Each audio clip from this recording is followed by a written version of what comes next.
O barulho da cadeira batendo contra a parede ecoou pela cozinha quando vi a cena pela primeira vez. O Tomás, meio nu, tentando enfiar a camisa de volta no corpo enquanto a Andreia se enrolava apressadamente no lençol da nossa cama, os dois com olhos arregalados, como ratos encurralados por um gato que nem sabiam que estava ali. Eu fiquei parado na porta, segurando ainda a caixa pequena que levava o presente para o nosso aniversário de casamento, 4 anos que pareciam sólidos como pedra e que agora se desintegravam diante dos meus olhos como pó levado pelo vento. Ninguém disse nada de imediato, o silêncio era tão denso que parecia empurrar contra o meu peito, dificultando a respiração, fazendo com que meus dedos se fechassem com força em volta da embalagem até amassá-la sem perceber, enquanto o rosto da Andreia enchia-se de lágrimas, mas não era arrependimento o que eu via nela, era medo, medo do que eu pudesse fazer ou dizer, medo da verdade que finalmente tinha saído das sombras da casa. O Tomás, como sempre, foi o primeiro a abrir a boca, com aquela calma irritante que sempre usava para conseguir o que queria. Miguel, eu juro que não foi planeado, disse ele, com a voz tão cínica que me deu vontade de atravessar a sala e esmurrá-lo ali mesmo, mas eu estava congelado no lugar, incapaz de agir, incapaz até de gritar. A Andreia juntou-se a ele no coro das justificativas inúteis, balbuciando que as coisas tinham acontecido e que ninguém queria que fosse assim, enquanto eu ouvia tudo como quem ouve uma música muito distante, sem conseguir distinguir direito as palavras.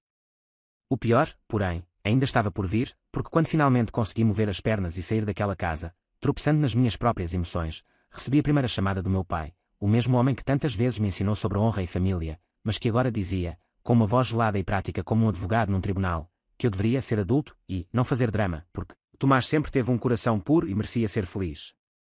A minha cabeça rodava, tentando entender como é que aquela traição monstruosa podia ser tratada com a mesma leveza de uma mudança de emprego ou de uma briga por herança de família, mas a resposta veio na forma de uma revelação brutal e inesperada. A Andreia não apenas tinha traído comigo com o meu irmão, ela estava grávida. E, sim, o pai era o Tomás. Notícia que a minha mãe deixou escapar quase como quem conta o tempo que vai fazer no fim de semana, enquanto eu, do outro lado da linha, engolia em seco e sentia o estômago revirar. Agora a família vai crescer, disse ela, rindo nervosamente, e tu vais ter que aprender a aceitar. Aceitar. Como se o que me pedissem fosse assinar um cartão de aniversário e não engolir o facto de que todos tinham conspirado, de uma forma ou de outra, para me expulsar do lugar que eu julgava ser meu. Naquela noite, dormi no carro, estacionado à beira do rio, vendo as luzes da cidade refletirem-se na água escura enquanto tentava encontrar alguma lógica no meio daquele pesadelo. As mensagens continuavam chegando, primeiro da minha mãe, depois do meu pai, depois até da minha tia Fátima, todos com a mesma melodia hipócrita de perdoa, Miguel, ser grande, como se eu tivesse sido o culpado por não ser suficientemente bom para manter a minha mulher, como se eu devesse ter antecipado que o menino de ouro da família, o orgulho dos meus pais, o eterno salvador de todos, não hesitaria em roubar também aquilo que eu mais amava. Foi ali, naquela madrugada gelada de junho, que fiz a primeira promessa a mim mesmo. Eles tinham destruído a minha vida, mas ainda havia uma coisa que eu podia controlar, a maneira como eu iria me levantar. Na manhã seguinte, a campainha tocou tão cedo que eu mal tinha conseguido fechar os olhos. Quando abri a porta, dei de cara com a minha mãe, o rosto sério, os olhos carregados de uma tristeza fingida que nunca a favoreceu. Miguel, precisamos conversar, disse ela, empurrando a porta para entrar antes que eu pudesse recusar. Atrás dela, surgiram o meu pai e, para minha surpresa, o Tomás, vestindo a mesma expressão de sempre, como se estivesse acima de qualquer julgamento. Não troquei palavra, apenas cruzei os braços e fiquei encostado na parede, ouvindo o início do discurso que já sabia que viria. Foi um erro, começou a minha mãe, mas o amor não escolhe hora nem pessoa. O meu pai completou, com aquele tom neutro que usava quando queria cortar discussões pela raiz, precisamos ser razoáveis, Miguel. Há uma criança a caminho. Tens que pensar na família. Era absurdo que tentassem-me vender aquilo como se fosse um acordo comercial. Eu olhei para o Tomás e perguntei, sem elevar a voz, e tu? Alguma coisa a dizer? Ele deu de ombros, como se não estivesse a roubar nada de valioso, e disse, aconteceu.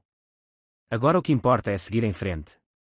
Aquela frase riscou na minha cabeça como ferro velho arrastado no chão. Seguir em frente. Eles queriam que eu simplesmente limpasse a bagunça emocional que deixaram para trás, como quem apaga um quadro e começa outro. Disse-lhes que saíssem, que não queria ouvir mais nada, mas antes de cruzar a porta, a minha mãe virou-se e atirou uma última bomba. Se não souberes comportar-te, vais ficar sozinho nesta família, Miguel. Escolhe com sabedoria. Durante dias tentei evitar pensar no assunto, mas o telefone não parava. Mensagens, chamadas, áudios longos como sermões, onde a palavra perdão aparecia de 5 em 5 minutos. A Andreia tentou ligar uma vez, duas, depois mandou um e-mail, implorando que pelo menos a ouvisse. Disse que me amava, que tinha sido fraca, que estava confusa, que o Tomás tinha se aproveitado dela nos momentos em que eu estava ausente, mas mesmo nas entrelinhas, tudo o que eu ouvia era a tentativa de tirar de cima dela a culpa de uma traição que claramente não foi um acidente. Ninguém dorme com alguém da família num lapso de fraqueza, ninguém constrói uma gravidez sobre uma distração.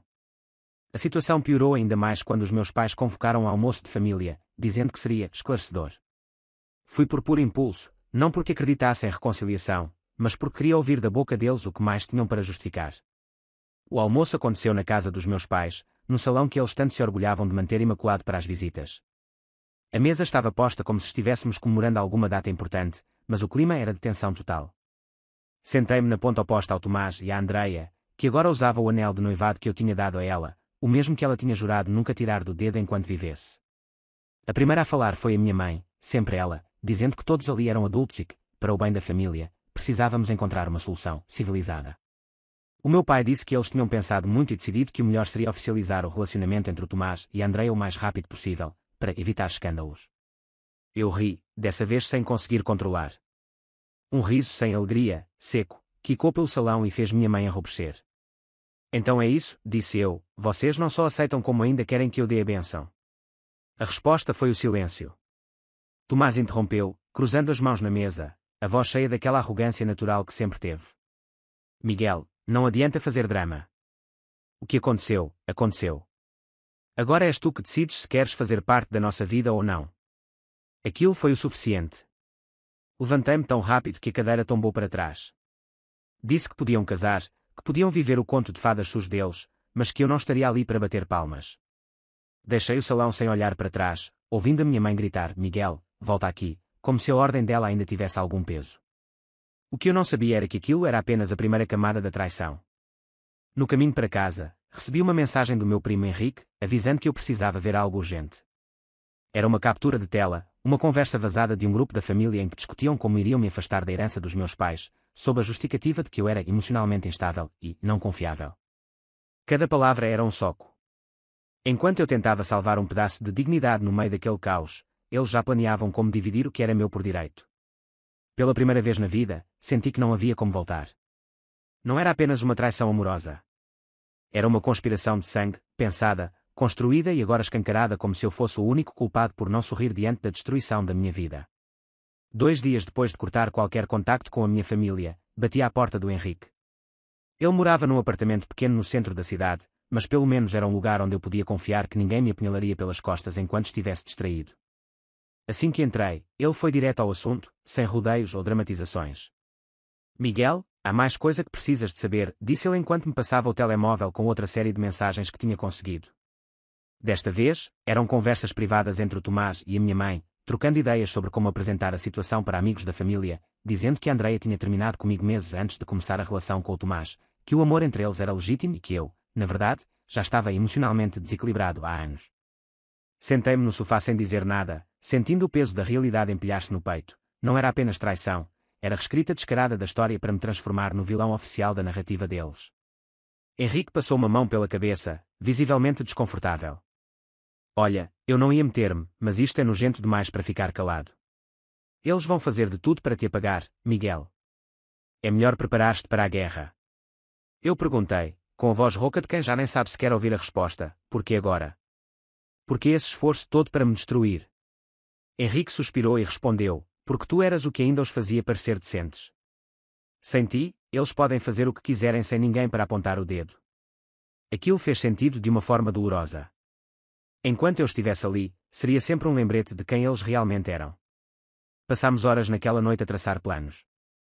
Henrique tinha acesso a documentos da empresa familiar, porque trabalhava há anos como contador independente deles, e mostrou-me evidências de que Tomás já andava a movimentar ativos no nome dele próprio, enquanto os meus pais assinavam tudo como se fosse a coisa mais normal do mundo. Fiquei olhando aqueles papéis, tentando decidir se lutava pelo que era meu ou se largava tudo para trás para sempre. Mas quanto mais pensava, mais percebia que não era só por mim. Era pelo respeito que ainda tinha por tudo que eu tinha construído sozinho, sem precisar roubar nem trair ninguém. No dia seguinte, tomei a primeira atitude concreta. Marquei uma reunião com a advogada da família, a mesma que tinha acompanhado negócios dos meus pais durante décadas. Quando entrei no escritório dela, percebi pelo olhar que ela já sabia de tudo. Antes que pudesse começar a enrolar discursos preparados, fui direto ao ponto. Doutora Marta, quero proteger o que é meu. Sem discursos, sem lealdades falsas.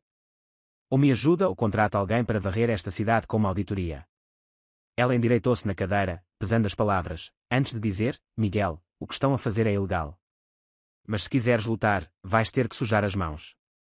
E vai doer. Eu assenti. Não tenho mais nada a perder. Nos dias que se seguiram, cada passo foi meticulosamente preparado. Henrique ajudou-me a recolher documentos, extratos bancários e provas de que o processo de passar a empresa e outros bens para o Tomás já estava em curso, mesmo sem meu conhecimento e sem qualquer tipo de partilha legítima. Enquanto isso, o telefone continuava a tocar. Era o meu pai, era a minha mãe, era até a Andreia, cada um tentando vender a ideia de que ainda dava para resolver as coisas como família. Eu nem respondia.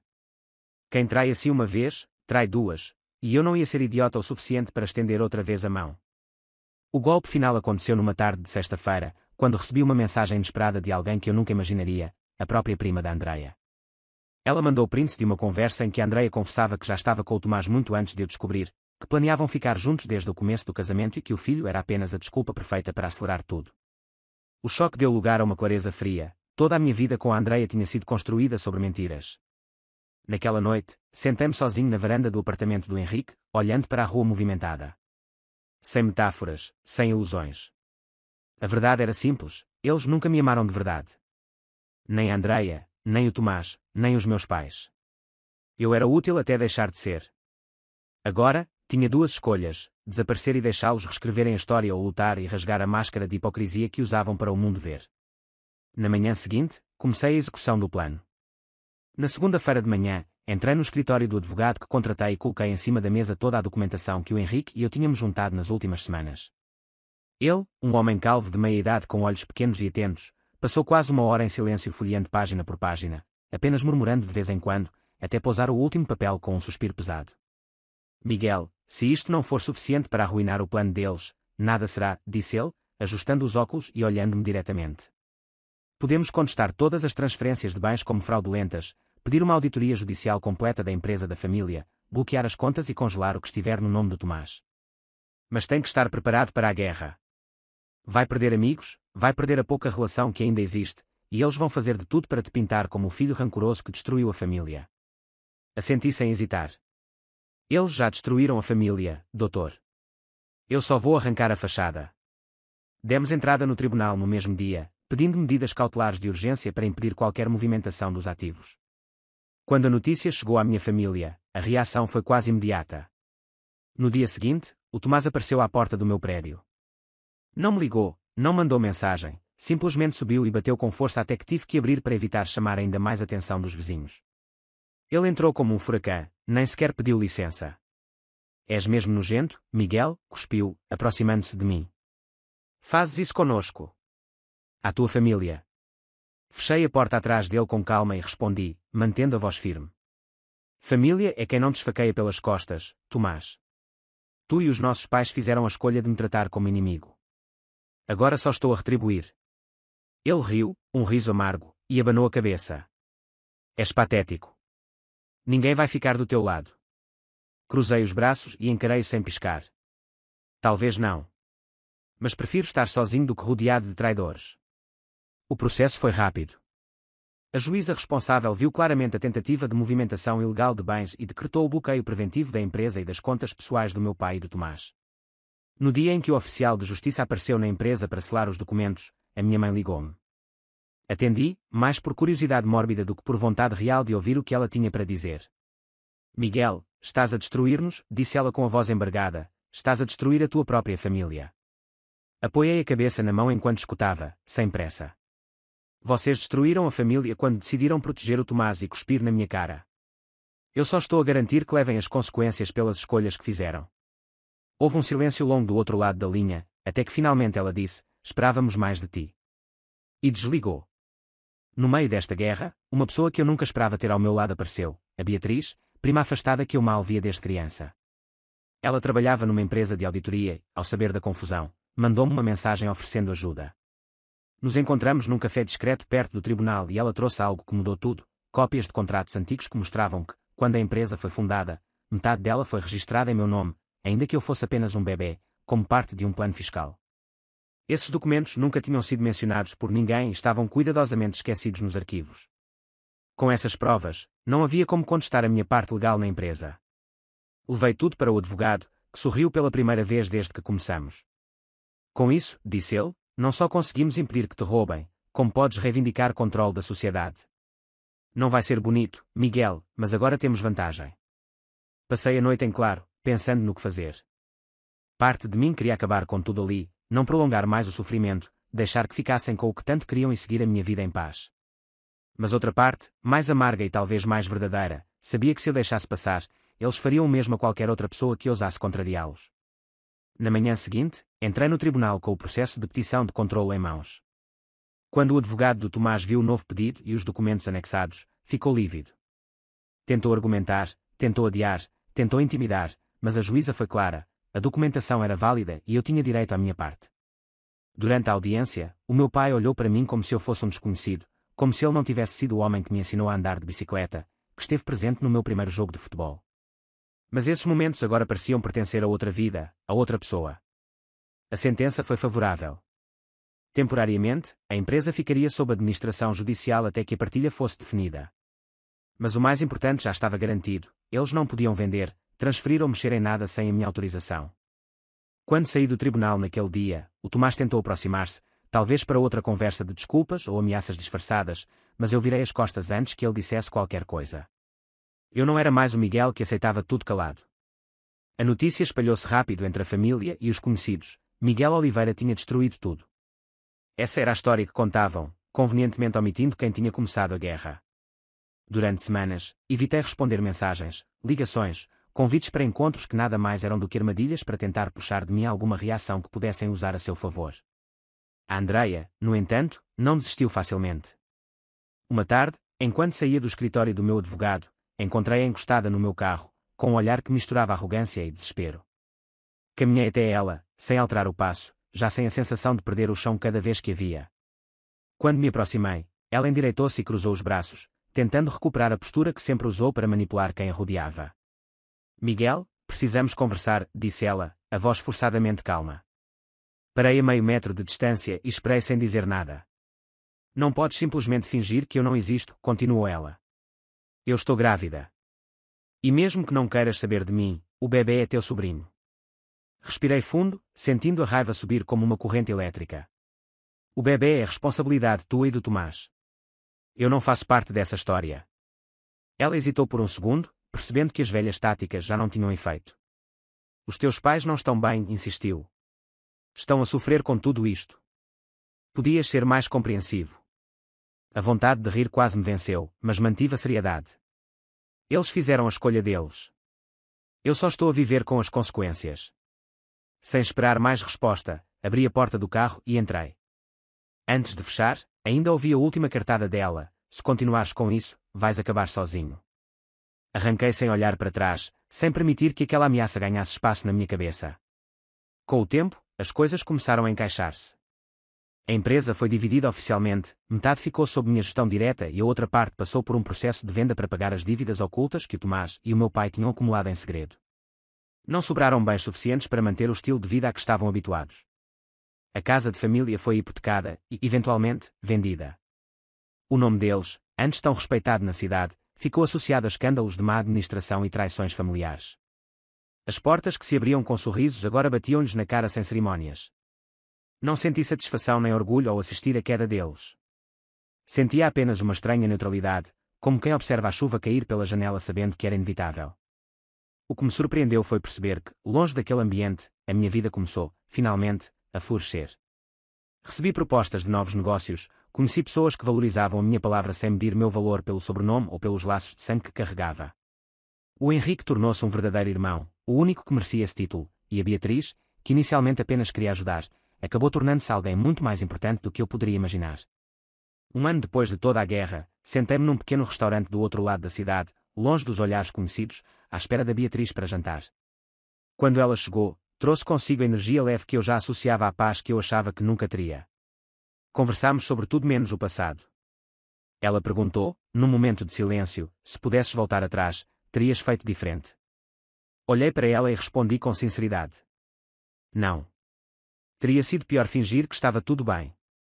Prefiro viver com cicatrizes verdadeiras do que com feridas escondidas. Ela sorriu, não de pena, mas de compreensão. Algumas semanas depois, recebi uma carta manuscrita da minha mãe. Era breve. Dizia apenas que sentia falta da família como era antes, que lamentava se tinha magoado alguém, mas que ainda acreditava que eu deveria ter perdoado. Li a carta 2 vezes e guardei-a numa gaveta sem responder. A verdade era que não havia volta. Eles fizeram escolhas conscientes. Não houve um erro. Houve uma série de decisões pensadas, discutidas, aceites, enquanto eu, inocentemente, acreditava que ainda havia respeito entre nós. Não havia mais como fingir que uma simples conversa apagaria o que aconteceu. Algumas pessoas acreditam que o tempo cura tudo. Eu não acredito nisso.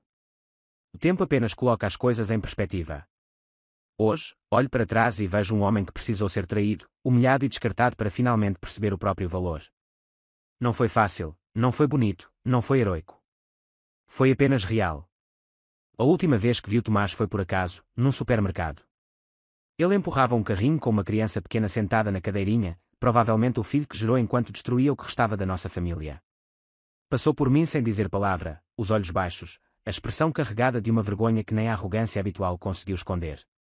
Não houve raiva da minha parte. Nem desprezo. Apenas um reconhecimento silencioso de que, naquele momento, cada um carregava o peso das escolhas que fez. Não construí uma nova família para substituir a que perdi. Construí uma nova vida, feita de relações verdadeiras, de trabalho limpo, de respeito genuíno. Se há algo que aprendi com tudo isso é que sangue não significa lealdade. Sangue é apenas biologia. Família é quem fica quando tudo o resto desmorona. E hoje, finalmente, estou em paz.